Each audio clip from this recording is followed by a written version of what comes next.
Ibarat lu mau naik produktivitasnya sampai 10 kali lipat. Jadi kerjaan yang sebelumnya 4 jam jadi 4 menit. 10 jam jadi cuma 1 jam gitu. Sebenarnya hampir semua kerjaan yang sifatnya knowledge worker ya yang di depan laptop ya, itu tuh bisa dipangkas 1/10-nya. Tapi nggak banyak orang ngerti gimana caranya. Padahal sekarang AI udah bisa secanggih itu. Kok pemakaian lo lebih bagus dari gua sih? Kalau gua beli kartu di eBay, ada isi decknya apa, gua kasih ke Gemini. Ini kartunya apa aja yang bagus-bagus gitu. Jadi gua cuma buat beli kartu doang. Kartu Tapi Magic itu the Gathering. nggak banyak orang tahu gimana cara pakainya loh. Maksudnya? Jadi 90% pengguna AI di Indonesia itu tuh masih pakai AI kayak Google. Nanya. Nanya jawaban. Kalau itu kan namanya fitur multimodal ya, bisa baca gambar, baca PDF, baca apa. Itu dikit loh ternyata yang tahu. Gue baru sadar gitu sejauh itu kita. Segampang ini bro, ini lagi makan, fotoin kalorinya berapa. Iya kayak gitu. Oh, itu nggak banyak yang pakai? Nggak banyak loh, surprisingly ya. Tapi kalau bandingin sama US, Eropa, China atau negara-negara Asia lainnya, mereka tuh udah sampai di level itu. Kalau di Indo tuh mayoritas masih pakai AI sebagai pengganti Google. Nah, lu masuk di mana dengan ini lo, project baru lo ini? Jadi kita ada beberapa stream. Yang pertama, yang paling ngasilin duit dulu nih, B2B.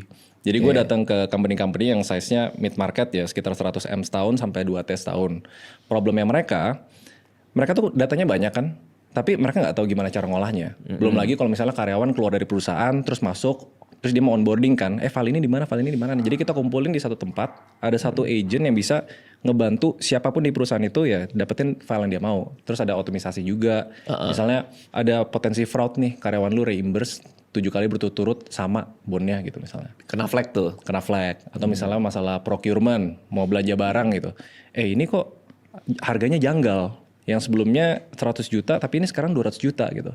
Jadi ibaratnya kita lagi bikin otak buat bisnis biar bisnis-bisnis mid size ini dia tuh nggak kebingungan sama data. Oke. Dan semuanya juga kita bisa lewat WA. Dan sekarang kita udah pakai nih satu perusahaan size-nya di sekitar 500 sampai 600 M setahun nih. Dia bisnisnya banyak. Ada retail, manufacturing, FMCG, terus dia pusing ownernya. Gue cuma step awalnya bikin, ya udah owner mau nanya apapun tentang bisnisnya, dapat berapa revenue gue, inventory gue sisa berapa, mana yang mau habis stok, mana yang butuh restock gitu. Itu kita harus nanya atau dia kasih suggestion buat kita automatically kalau set off atributnya udah kena gitu. Ada dua. Satu yang harus nanya, satu yang kita bilangnya automatic internal audit. Oh. Jadi setiap minggu, setiap bulan dia cek ada yang aneh nggak datanya, ada yang butuh dibenerin nggak gitu. Nah terus dikasih tahu ke owner. Masa sih bisa sampai segitunya? Bisa. Nggak mungkin. Keren banget Masa? sekarang. Iya. Gak percaya gue bisa sampai segitunya. Nah itu dia kenapa gue ngerasa ya. Ini kalau ambisi gue ya.